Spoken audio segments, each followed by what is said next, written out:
조금 무거운 얘기를 해보려고 합니다. 오늘은 율법의 그 역할과 그 기능에 대해서 본문을 통해서 좀 살펴보려고 합니다. 신자가 되고 예수 그리스도를 믿는다는 것에도 순서가 있습니다. 그때 오늘 본문에서 살펴본 율법이 중요한 역할을 해요. 요새는 율법이라고 하면 부정적인 이미지가 매우 강하죠. 율법을 얘기하면 이제 율법주의다라고 거부하고, 정죄를 얘기하면 저 사람 바리새인이다 이렇게 이야기를 합니다. 만약에 주일 성수를 지켜야 됩니다, 아니면 또 이제 11조를 내셔야 합니다 이렇게 얘기를 하면 그 유튜브에서 그거 율법주의라는데요, 네, 바울이 율법 부정적으로 얘기했고 율법을 지키면 안 된다고 얘기했는데요 라고 하실 수 있겠지만, 좀 상황을 봐야 돼요. 첫 번째로는 사도 바울은 왜 율법을 부정적으로 묘사했고 율법에 대해서 그런 태도를 취했었냐면, 교회 안에 율법만으로 구원을 받을 수 있다고 생각한 사람들에게 경고하기 위함이었어요. 두 번째로는 율법을 지켰다고 교회의 분열을 일으키려는 사람들 때문이었어요. 유대인들은 율법을 지키고 이방인들은 율법을 지키지 않았죠.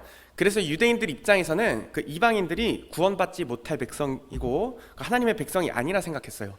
그래서 할례나 음식법을 지키는 유대인들은 이방인을 무시하고 교회에서 쫓아내려고 했습니다.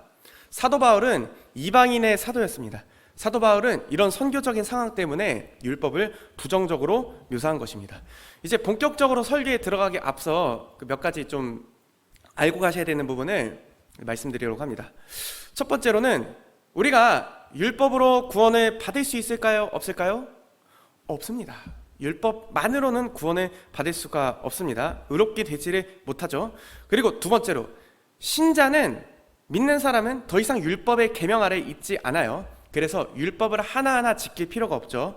예수님께서 율법을 완성하셨기 때문에 우리는 할례를 받거나 음식법을 준수하지 않아도 됩니다. 만약 지켜야 한다면 저는 이제 순댓국밥과 제육볶음을 더 이상 먹지 못합니다. 뒤에서 다루겠지만 이제 예수 그리스도를 믿고 성령을 따라 행함으로 율법이 요구하는 하나님 사랑, 이웃 사랑, 내가 거룩하니 너희도 거룩하라는 율법의 정신을 지킬 수가 있게 되는 거예요. 오늘날 우리는 율법에 대한 완전히 부정적인 이미지 때문에 율법의 선한 기능을 잃어버렸습니다. 율법의 첫 번째 역할은 모든 사람을 하나님의 심판과 정죄 아래에 둡니다. 19절을 한번 읽어봅시다. 시작. 우리가 알거니와 무릇 율법이 말하는 바는 율법 아래에 있는 자들에게 말하는 것이니 이는 모든 입을 막고 온 세상으로 하나님의 심판 아래 있게 하려 함이라. 아멘. 여기서 율법 아래에 있는 자들이란 아직 그리스도께로 나아지 못한 자들, 즉 구원받지 못한 사람들을 이야기합니다. 그리고 모든 입을 막아버린대요. 율법을 통해서 자신을 봤을 때 할 말이 없게 만들어버리는 거예요.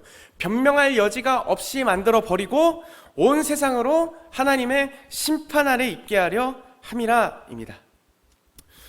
온 세상은 모든 이 세상에 사는 사람들을 의미합니다. 로마서 1장 후반부터 3장까지 사도 바울의 결론은 분명합니다. 이렇게 얘기하죠. 유대인이나 헬라인이나 다 죄 아래 있다고 우리가 이미 선언하였느니라. 기록된 바 의인은 없으며 하나도 없으며. 가장 지혜롭고 똑똑하다고 생각했던 이방인이나 남을 판단하고 정죄하는 사람이나 하나님의 율법을 가장 잘 지킨다고 하나님의 언약 아래 있다고 생각하는 유대인이나 죄인이며 무엇 아래 있습니까? 하나님의 심판 아래 있습니다. 율법은 모든 사람이 할 말이 없게, 변명할 여지가 없이 모든 사람은 하나님의 심판과 정죄 아래 있다고 선언을 합니다. 모두가 하나님의 심판 아래 있습니다. 어느 누구도 벗어날 수는 없습니다. 이것을 인식하는 것이, 이것을 깨닫게 되는 것이 신앙의 첫 걸음입니다. 우리는 이것을 잃어버렸습니다. 하나님의 심판을 선포하지 않습니다. 왜요? 듣기 싫어하니까요. 귀를 막아버리니까요. 사람들이 듣기 싫어한다고, 부담스러워한다고 하나님의 심판을 선포하지 않았습니다. 사람들이 듣기 싫어하고 부담스러워하는 것이 오히려 정상적인 반응이에요. 참된 복음이 선포되면 사람들은 두 가지 반응이었습니다. 회개하고 돌이키거나 돌을 던지거나 그 둘 중에 하나였습니다. 우리는 복음의 내용을 바꿔버렸습니다. 복음의 중요한 측면인 첫 단계인 하나님의 심판에 다루지 않고 이렇게 얘기합니다. 하나님께서는 우리를 사랑하세요. 하나님께서는 우리를 향한 특별한 계획을 가지고 계십니다. 우리가 행복해지려면 예수님을 믿어야 합니다.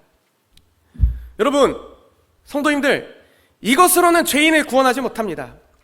물론 이것도 복음의 중요한 부분은 맞습니다만, 오히려 이 물탄 복음, 반쪽짜리 복음, 세상과 타협한 복음은, 이 복음은 어쩌면 죄인을 지옥으로 끌어들이는 복음입니다. 우리는 대신 이렇게 말해야 합니다. 우리는 모두 죄인입니다. 하나님의 영광에 이를 수 없습니다.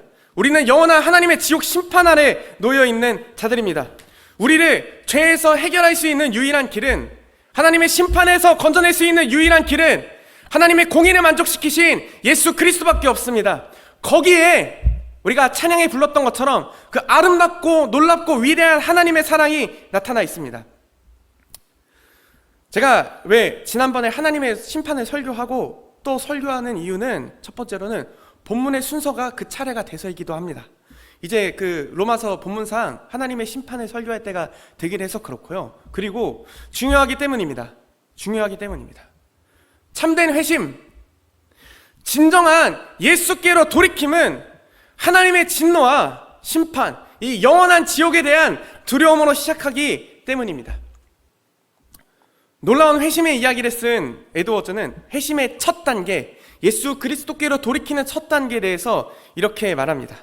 사람들은 먼저 자신들이 낳으면서부터 비참한 상태였다는 것과 자신들이 처해 있는 영원한 멸망의 위험, 그리고 신속한 멸망을 피해 더 나은 상태로 들어가야 한다는 필요성을 크게 깨닫게 되었습니다. 사랑하는 성도님들, 참 무서운 주제고 어려운 주제고 특히 거북하실 수 있는 그런 주제입니다. 그러나 신앙의 첫 단계는 하나님의 진노를 두려워하면서 시작합니다. 성도님들에게는 이 하나님의 진노와 영원한 심판에 대한 두려움이 있으십니까? 우리는 지옥으로 떨어지는 절벽 끄트머리에 위태롭게 서 있는지도 모릅니다. 공의로우시고 완전히 의로우시고 거룩하신 하나님께서는 당장 우리의 죄로 인하여 영원한 지옥 구덩이로 우리를 던져버리실 수 있습니다. 마귀는 우는 사자처럼 우리를 지옥으로 끌어달리기 위해 온 사방을 미친 듯이 돌아다니고 있습니다. 마침내 하나님의 인내가 끝나면, 하나님의 그 무한하신 자비가 끝나는 그날이면 예수 그리스도를 믿지 않고 회개하지 않고 돌이키지도 않는 사람들은 영원히 타오르는 지옥 불구덩이 속에서 영원히 고통을 받게 될 것입니다. 그곳에선 더 이상 자비란 없습니다. 기회는 없습니다. 기도도 통하지 않습니다. 오직 영원한 고통만이 영원히 지속될 뿐입니다. 성도님들, 이것을 깨닫는 것이, 이것을 절절하게 깨닫는 것이 신자의 첫 번째 단계입니다. 예수를 믿고 구원받았다는 우리도 마찬가지입니다. 우리도 하나님의 심판을 두려워야 됩니다. 로마서 14장에서 바울은 신자나 불신자나 모두 하나님 심판대 앞에 설 날이 올 것이라고 말합니다. 어느 누구도 하나님의 심판대를 피할 수 없습니다. 우리는 예수께서 재림하실 때 모두 백보자 앞에서 하나님의 심판대 앞에서 서게 될 것입니다. 그때에는 우리가 뒤에서 저질렀던, 우리가 은밀하게 저질렀던 모든 죄악의 행위들이 드러나게 될 것입니다. 우리는 우리 자신을 점검해봐야 돼요. 과연 우리는 진짜 구원을 받았습니까? 진짜 예수 그리스도를 믿고 계십니까? 또한 구원받았다면서 그의 구원에 합당한 삶을 살고 계십니까? 어떻게 구원받았다고 하면서 하나님의 심판에 두려워한다고 하면서 끔찍한 죄를 저지를 수 있을까요? 반복해서 음란의 죄를 저지를 수가 있을까요? 우리의 모든 죄가 하나님의 심판대 앞에서 밝히 드러날 터인데 회개도 하지 않고 죄에서 돌이키지도 않으십니까? 가슴에 찔림이 어떠한 찔림도 없으십니까? 우리는 하나님의 심판을 두려워야 됩니다. 이것이 오늘 본문 로마서 3장 19절에서 말하는 율법의 기능입니다. 그리고 예수께서는 우리가 받아야 할 진노, 우리가 받아야 될 심판을 어디서 감당하셨어요? 십자가에서 감당하셨습니다.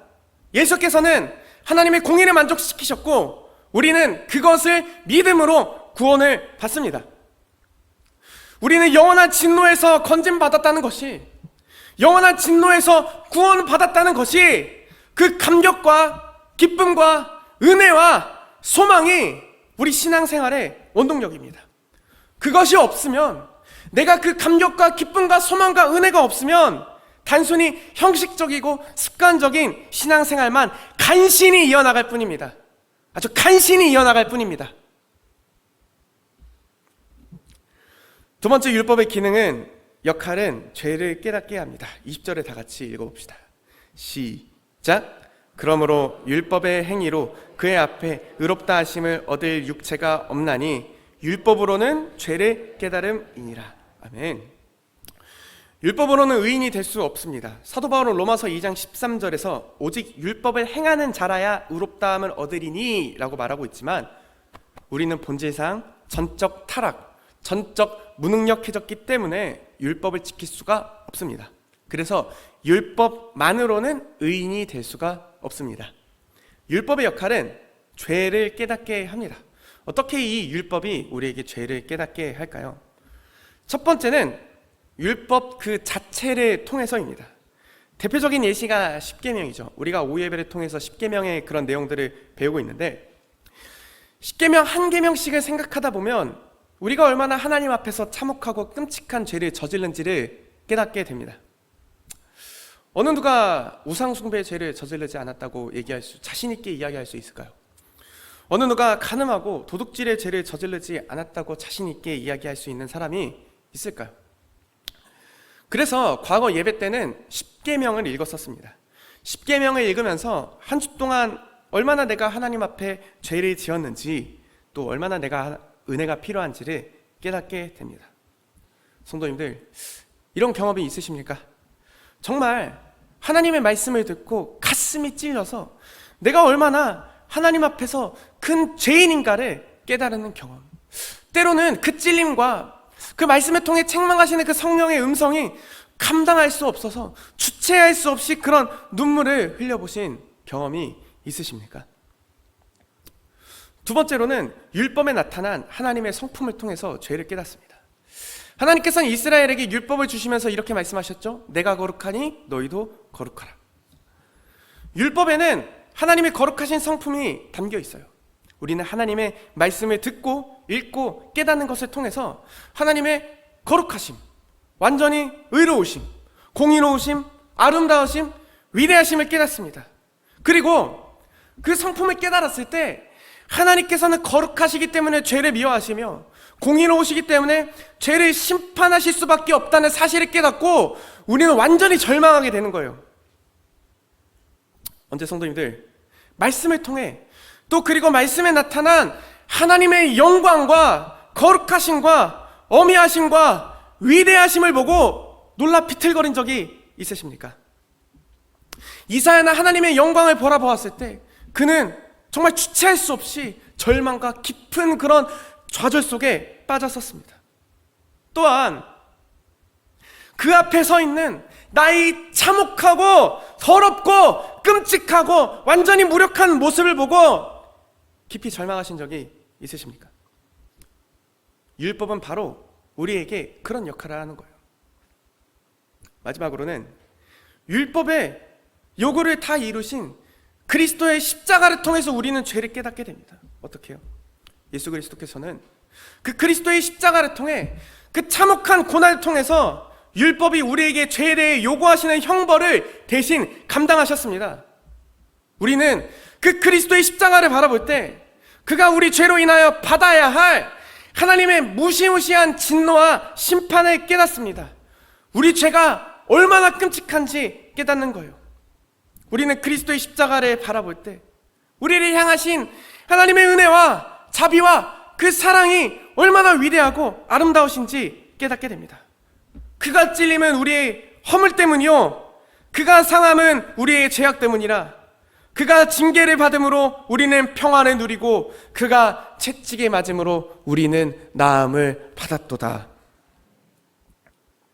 이 구절이 단순히 고난 중한 때 읽고 넘어가는 그 구절이 아니고 그리스도의 십자가를 바라볼 때 이 구절이 의미하는 바가 그것이 얼마나 참혹하고 끔찍한 현실인지를 우리는 깨닫게 되는 것입니다. 성도님들, 신자와 불신자를 가르는 기준은 내가 죄인인가 아닌가를 깨닫는 것입니다. 밖에 나가서 사람들한테 당신 죄인이야 하면 어떻게 되겠습니까? 그리고 신자가 얼마나 영적으로 성숙한지 그 기준도 내가 하나님 앞에 얼마나 참혹한 죄인인지, 또 내가 얼마나 하나님 앞에서 은혜가 필요한 무능력한 자인가를 깨닫는 것입니다. 성도님들, 신자의 삶이란 율법을 통해 죄를 깨닫고 죄에서 돌이켜서 날마다 그리스도를 닮아가는 삶입니다. 저는 이제 성도님들께 여쭤보고 싶습니다. 정말 물어보고 싶습니다. 구원 받으셨습니까? 진정으로 구원 받으셨습니까? 구원 받으셨다면 성도님들 삶 속에 죄를 깨닫는 역사가 있으십니까? 형식적이고 습관적인 회개가 아니고 진정으로 주님 앞에서 나의 죄를 회개하고 나의 더러운 죄 때문에 몸부림치며 괴로워하면서 그리스도의 은혜를 구하는 그런 역사가 있으십니까? 그리고 그 회개로 인하여 반복적이고 습관적으로 짓는 죄에서 돌이키는 그런 역사가 있으십니까? 완전히 나의 모든 것을 버리고 내가 그동안 우상 섬겼던 모든 죄악들과 모든 허물들을 벗어버리고 그리스도께서 따라가시는 그 십자가의 길, 그 다음에 나의 모든 것을 버리고 따라가는 그 십자가의 은혜가 성도님들 가운데 있으십니까? 만약 그렇지 않다면 도대체 무엇으로부터 구원을 받으신 것입니까? 예수께서 왜 십자가에서 죽으셨습니까? 우리를 그런 허물과 죄악으로부터, 영원한 사망과 하나님의 심판과 진노로부터 구원하시기 위함이 아닙니까? 성도님들, 사랑하는 성도님들, 죄를 깨달으시기 바랍니다. 성령의 책망하시는 은혜가 있어야 합니다. 말씀을 통해서 완전히 우리를 깨트려 버리시는 그런 은혜가 있어야 돼요. 죄를 깨닫는 것도 은혜입니다. 책망을 받는 것도 은혜입니다. 그거는 하나님께서 끊임없이 하나님 앞에서 죄를 저지르고 하나님 앞에서 범죄하였으나 하나님께서 우리를 포기하지 않으셨고 우리가 아직 구원 가운데 있다는, 구원 받았다는 증거이기 때문입니다. 만약 그런 것이 없잖아요. 그런 것이 없으면 죄를 깨닫게 해달라고 그 은혜를 간절히 구해보십시오. 사역자로서, 전도사로서 하나님께서 저를 무섭게 책망하실 때가 있습니다. 그럴 때 정말 두렵습니다. 정말 두렵습니다만 얼마나 감사한지 모르겠어요. 아, 하나님이 아직 나를 포기하지 않으셨구나. 하나님이 나를 아직 선한 길로 인도하시는구나. 성도님들, 그런 은혜가 성도님들 가운데 있기를 소망합니다. 앞서 우리는 율법의 역할과 기능 두 가지에 대해서 배웠습니다. 율법은 모든 사람을 하나님의 심판 아래 있게 하며 죄를 깨닫게 합니다. 이 두 가지가 회심, 즉 예수 그리스도께로 돌이키는 첫 번째 단계입니다. 조나단 에드워즈는 노스햄스턴 회심 이야기에서 이렇게 이야기합니다. 그러나 서로 다른 시기에 목사와 교인 모두 그들이 하나님께 불순종한 것이 얼마나 무서운지를 깨달았고 자신들의 교만한 야심이 얼마나 하나님의 진노를 불러일으키는지를 두려워하면서 율법적인 공포를 느끼는데 이것이 회심의 첫 번째 단계였다. 오늘날 교회에서 저는 이런 회심의 역사가 일어나기를 간절히 소망합니다. 더 이상 사람들은 하나님의 진노를 두려워하지 않습니다. 지옥을 부정합니다. 지옥이 없다고 합니다. 신학자들도, 심지어 하나님의 말씀을 알고 있다는 신학자들도 지옥이 없다고 가르칩니다. 총신에서는 아닙니다. 총신에서 지옥이 없다고 가르치지 않습니다만 더 이상 사람들이 죄를 깨닫고 그리스도께로 돌이키는 역사가 일어나지 않습니다. 저는 그것을 교회가 율법의 기능을 잃어버렸기 때문입니다. 우리는 이렇게 이야기하죠. 예수님 안에 참된 행복이 있습니다. 예수님 만나면 우리는 행복합니다. 하나님께서 우리를 사랑하십니다라고 말합니다. 이것도 복음의 아주 중요한 부분입니다만 하나님의 진노를 말하지 않습니다. 회개를 촉구하지 않습니다. 죄로부터 완전히 돌이켜서 새로운 삶을 살아가는 것을 말하지 않습니다. 자기의 모든 것, 예수님께서는 우리한테 제자로서 따르는 삶이 자기의 모든 것을 버리고 목숨까지도 버리고 십자가를 지고 예수 그리스도를 따르라 말씀하셨는데, 오늘날 우리는 이것을 말하지 않습니다. 성도님들, 이것은 물탄 복음입니다. 반쪽짜리 복음입니다. 이런 복음은 죄인을 결코 구원할 수 없습니다. 예수님께서는 그의 사역을 시작하면서 이렇게 말씀하지 않으셨어요. 나를 믿으면 행복할 것이다. 나를 믿으면 삶에 형통할 것이다. 나를 믿으면 삶의 문제가 해결이 될 것이다. 성공이 잇따를 것이다. 예수님께서 그렇게 말씀하지 않으셨습니다. 대신 예수님께서는 그의 공생의 사역을 시작하시면서 말씀하셨습니다. 회개하라, 천국이 가까이 왔느니라. 예수님은 그의 사역과 그의 사역 내내 하나님의 심판과 영원한 지옥에 대해서 가르치셨습니다. 성령을 받은 베드로는 설교를 했을 때 베드로는 무엇을 했습니까? 회개를 선포했습니다. 너희가 회개하여 각각 그리스도 예수의 이름으로 세례를 받고 죄사함을 받으라. 그리고 그 자리에 무슨 역사가 일어났습니까? 3,000명이 예수 그리스도께 회개하고 돌이키는 역사가 일어났습니다. 저는 오늘날 특별히 우리 영광교회에서 이런 역사가 일어났으면 좋겠습니다. 우리가 흔히 예수님을 만났다, 하나님을 만났다 얘기하잖아요. 성경에 본 예수님 만난 사람들은 다 자기가 죄인임을 깨닫고 회개했던 겁니다. 베드로 예수님의 메시아임을 깨닫자 자기가 죄인임을 깨닫고 자신을 떠나달라고 얘기했습니다. 삭개오도 예수님을 보자 자기 자신의 죄를 고백하고 죄에 대한 대가를 치르겠다고 분명히 이야기했습니다. 제가 사실 친구 초청자님 때 실수한 내용이 아닐까 싶었어요. 본문 말씀을 깊이 묵상하면서 사랑이라는 주제로 아이들을 가르쳤었는데, 왜 내가 이 복음의 가장 중요한 부분인 이 하나님의 진노와 심판에 대해서 명확히 지적하지 않고 제대로 설교하지 않았을까? 물론 하나님께서 우리를 사랑하신다는 것은 중요한 내용이다만, 이거를 강조하지 않으면 그 사랑에 얼마나 위대한지, 그 사랑이 얼마나 피를 주고 값을 주고 사신지를 제가 설교하지 않았던 것 같아요. 그래서 참으로 회개합니다. 그래서 아이들의 변화가 일어나지 않은 게 아닌가 좀 생각을 해봤었어요. 또한 교회는 더 이상 죄라고 하지 않습니다. 죄를 지적하고 정죄하면 사람들이 부담스러워하니까, 또 사람들이 귀를 닫아버리니까 죄를 정죄하지 않습니다. 그런 의미에서 권징의 실시가 없습니다. 세례문답에 보면 교회의 3대 표지는 말씀, 성례, 권징입니다. 권징이란 교회를 거룩하게 하기 위해서 죄를 심판하는 것입니다. 옛날 우리 믿음의 조상들은 신자가 죄를 저지르면 성찬에 참여하지 못하게 했습니다. 때로는 예배 시간에 나와 공개적으로 자기 죄를 고백하게 했습니다. 그러나 오늘날 교회 안에 수많은 범죄와 잘못을 저질러도 어떠한 권징의 실시가 없습니다. 목회자들이 성범죄를 저질러도 버젓이 목회를 하고 있고, 성도들이 교인의 대상으로 사기를 치고 범죄를 저질러도 어떠한 책망과 징계도 없습니다. 율법을 통해 하나님께서 요구하신 것은 내가 거룩하니 너희도 거룩하라 하지만 교회는 거룩을 잃어버렸습니다. 거룩을 회복해야 됩니다. 교회는 세상과 타협했습니다. 교회는 음녀 바벨론과 결혼했습니다. 세상과 구별된 삶이 아닌 세상과 똑같은, 오히려 교회가 더 타락한 모습을 보여줍니다. 우리는 세상의 빛과 소금으로 감당해야 되지만 우리는 그 사명과 역할을 어쩌면 실패했는지 모르겠습니다. 한국교회의 그런 어떤 신뢰도 조사를 해봤을 때 항상 하위권을 치는 이유는 결국 우리는 이것은 다 율법의 기능을 잃어버렸기 때문이라고 저는 생각을 합니다. 사랑하는 성도님들, 말씀이 너무 사실 비판적이고 좀 세다고 느끼실 수 있을 것 같습니다. 제가 이렇게 말씀을 준비한 이유에 대해서 말씀드리고 싶습니다. 제가 로마서 강해를 시작한 이유는 다른 게 아닙니다. 얼마 전 내가 복음을 몰랐구나, 내가 복음을 깊이 체험하지 않았구나 를 깨달았기 때문입니다.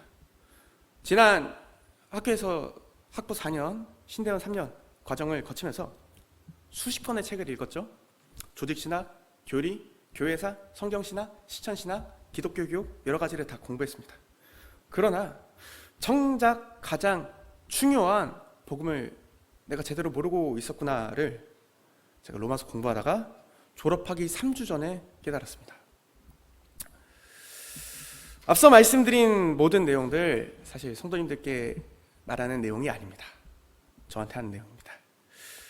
저도 말씀 앞에서 눈물 흘려 회개했으면 좋겠습니다. 눈물 흘려 회개하게 해달라고 지난 몇 개월간 하나님께 간절히 구했었습니다. 저도 가슴 깊이 내가 죄인인 것을 깨닫기를 원합니다.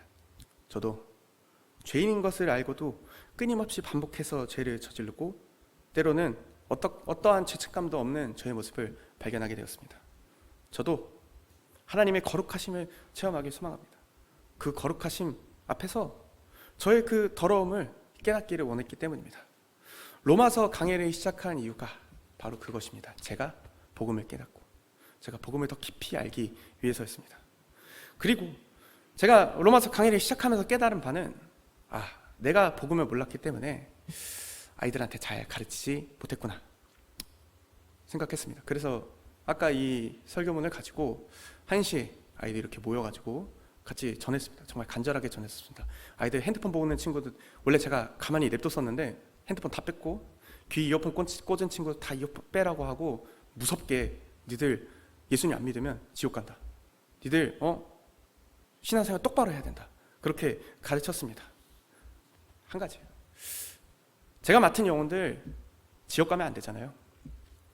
제가 잘 알지도 못하고 잘 가르치지도 못해서 지옥 가면 안 된다는 그 마음이 지난 로마서 하나님의 심판을 설교했을 때와 오늘 본문 말씀을 묵상하면서 저한테 깊이 와닿았었습니다. 성도님들, 그래서 저는 은혜가 필요합니다.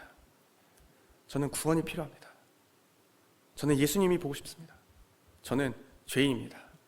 저는 한없이 무력합니다. 저는 힘이 없습니다. 율법의 세 번째 기능은 우리에겐 답이 없다는 것을 깨닫게 하는 겁니다. 우리는 답이 없다. 우리는 완전히 처절한 죄인이고 우리는 우리 힘으로 우리 스스로를 구원할 수 없다를 깨닫게 하는 것이 율법의 세 번째 기능입니다. 그리고 어떻게 하죠? 그리스도께로 나오게 합니다. 은혜를 간구하게 하는 거예요. 사랑하는 성도님들, 우리는 은혜가 필요합니다. 죄를 깨닫는 것도 은혜, 죄에서 돌이키는 것도 은혜입니다. 우리는 다시 복음으로 돌아가야 합니다. 우리는 다시 십자가로 돌아가야 합니다. 사랑하는 성도님들, 우리 구원받아야 되잖아요. 우리 예수님 잘 믿어야 되잖아요. 우리 하나님의 은혜를 구했으면 좋겠습니다. 하나님의 자비를 구했으면 좋겠습니다. 하나님, 오늘 우리에게 죄를 깨닫게 해주시옵소서. 하나님, 오늘 우리에게 죄를 깨닫고 그리스도께로 돌이키는 그런 역사를 허락하여 주시옵소서. 올해는 찬양입니다. 나 같은 죄인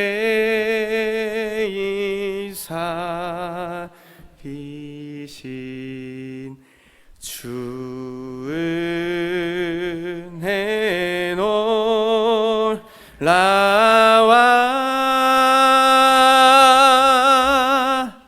잃었던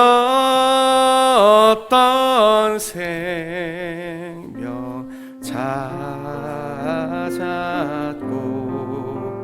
광명을 얻었네. 큰 죄악에서 건지신 큰 죄악에서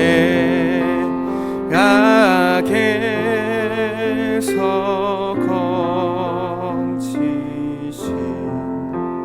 주의 해고 마와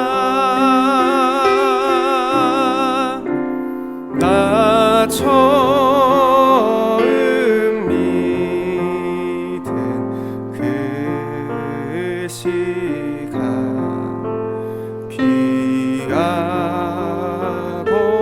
귀하다. 이제껏 내가 산 것도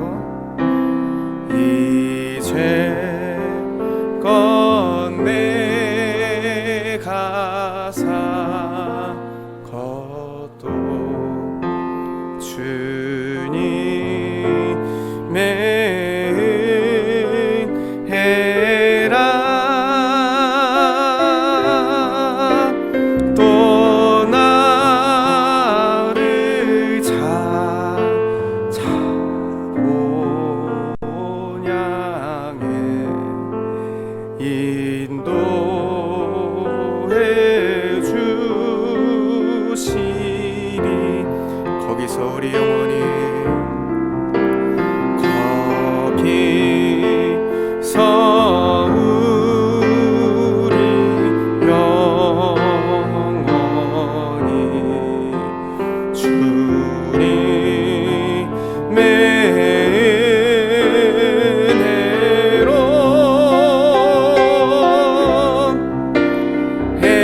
해처럼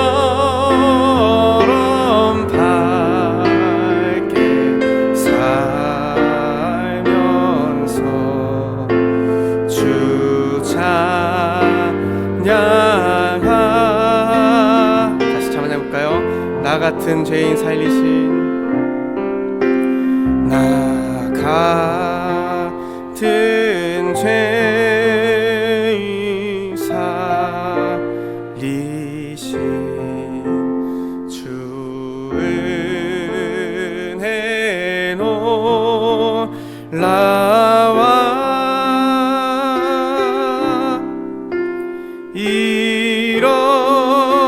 잃었던 생명 찾았고 광명으로 우리 가슴에 손을 얹고 나 같은 죄인 살리신, 나 같은 죄인 살리신 주 은혜 놀라와. 잃었던 생명 찾았고 광명을 얻었네. 이 시간 기도하기 소망합니다. 제가 이렇게 세게 설교한 이유는 다른 이유가 아닙니다. 일단은 여기 앉아 계신 성도님들이 예수님 잘 믿고 구원받았으면 좋겠다는 그런 마음입니다. 또한 그리고 저기 어린이집 자료실에서 설교를 시작하기 전에 혼자 깊이 앉아서 오늘 설교를 위해서 기도하면서 생각한 것은 다른 것 구한 게 아니었습니다.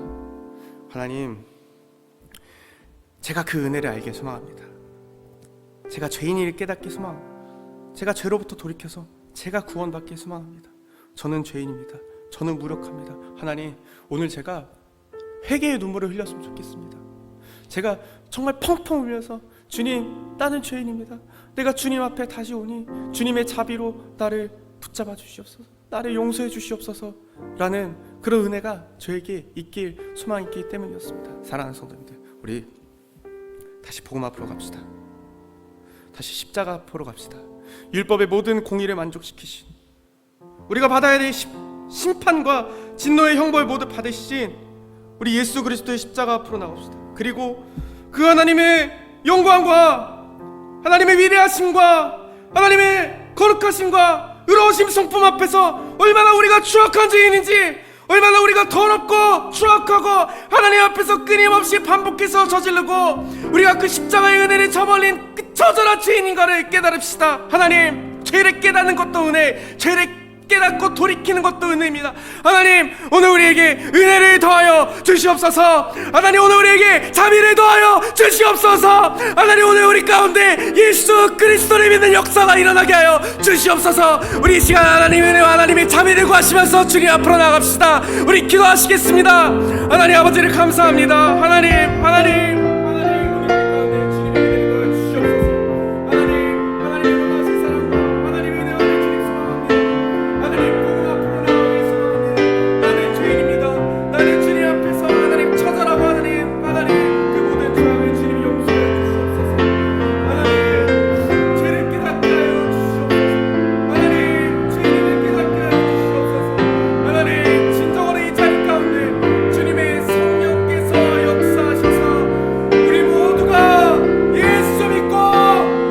부음받게 하여 주시옵소서. 이 자리 가운데 성령께서 강건하게 역사해 주사 우리 모두가 예수 믿고 구원받게 하여 주시옵소서. 예수 믿고 구원받게 하여 주시옵소서. 다시 복음 앞에 우리를 사랑하사 나를 사랑하사 자기 자신을 버리신 그리스도의 십자가 앞에 섭니다. 우리에게 회개의 눈물을 허락하여 주시옵소서. 우리에게 죄를 깨닫는 역사를 허락하여 주시옵소서. 하나님의 은혜를 부어 주시옵소서. 죄를 깨닫는 것도 은혜, 죄에서 돌이키는 것도 은혜입니다.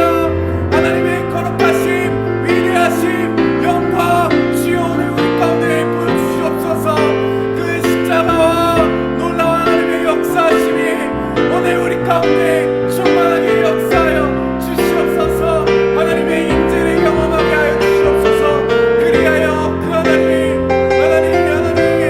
하나님께서 우리를 사랑하신다는 것을, 이 죄인을 여전히 사랑하신다는 것을, 우리를 책망하시는 그 음성을 통해서 하나님 전도사를 이 죄인을 여전히 사랑하시고 여전히 붙들고 계신다는 것을 여전히 나를 사랑하신다는 것을, 여전히 나를 포기하지 않으시고 나를 붙드시고 나와 함께 하신다는 것을 하나님 우리 모두가 알게 하여 주시옵소서. 하나님 죄인임을 알게 하여 주시옵소서. 우리 모두가 예수 그리스도를 믿음으로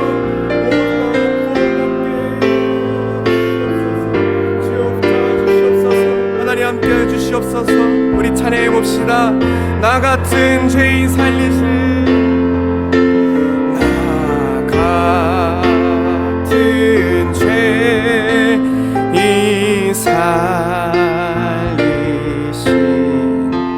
주는 내 놀라와 잃었던 생명, 잃었던 생명 찾았고 광명. 우리 가슴에 손을 얹고 찬양해볼까요? 나 같은 죄인 살리신, 나 같은 죄인 살리신 주의 놀라와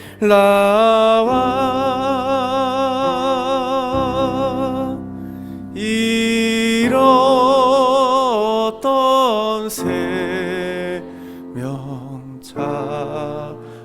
찾았고 광명으로.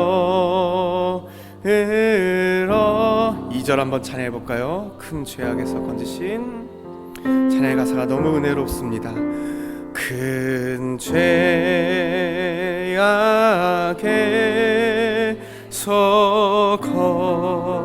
건지신 주의 내 고마와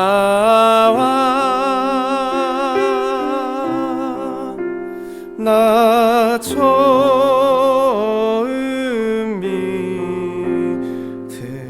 그 시간 귀하고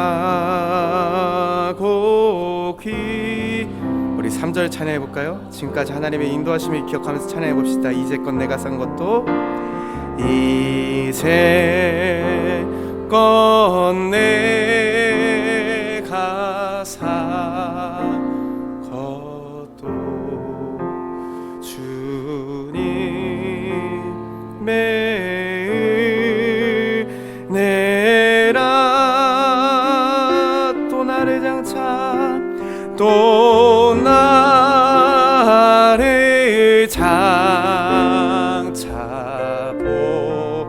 본향에 인도해 주.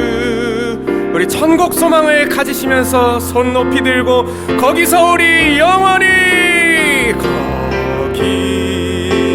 거기서 우리 영원히 주님의 은혜 아멘 해처럼 밝게 살면서 해처럼 밝게 살면서 주 찬양아 한 번 더 해처럼 밝게 살면서 해처럼 밝게 살면서 주 찬양하리라. 자, 두 손 내리시고 손 모으시고 기도하시겠습니다. 하나님 아버지를 감사합니다. 하나님, 우리에게 율법을 주신 이유는 죄를 깨닫고 하나님의 심판을 두려워하기 위함이라고 배웠습니다. 하나님, 간절히 소망하옵기는 우리 모두가 예수 그리스도를 믿게 하여 주시옵소서. 우리 모두가 죄에서 돌이켜서 회심하는 역사를 오늘 우리 가운데 허락하여 주시옵소서. 그리하여 죄인이 변화되고 의인이 되며 죄의 죽음에서 생명으로 건져내는 그런 역사가 오늘 우리 가운데 있게 하시고, 하나님, 오늘 우리 가운데서 여전히 죄악 가운데서 신음하고 있다면, 여전히 반복되는 음란의 죄로 고생하고 있는 성도님들이 계시다면 그 모든 죄에서 회개하고 돌이켜 예수 그리스도를 잠되게 따라 살아갈 수 있도록 도와주시옵소서. 말씀으로 우리를 깨뜨려 주시옵소서. 성령의 책망하시는 은혜를 우리 가운데 부어 주시옵소서. 그리하여 우리 모두가 예수 잘 믿게 하여 주시옵소서. 모두가 천국 가게 하여 주시옵소서. 감사드리며 거룩하신 예수 그리스도의 이름으로 기도합니다. 아멘.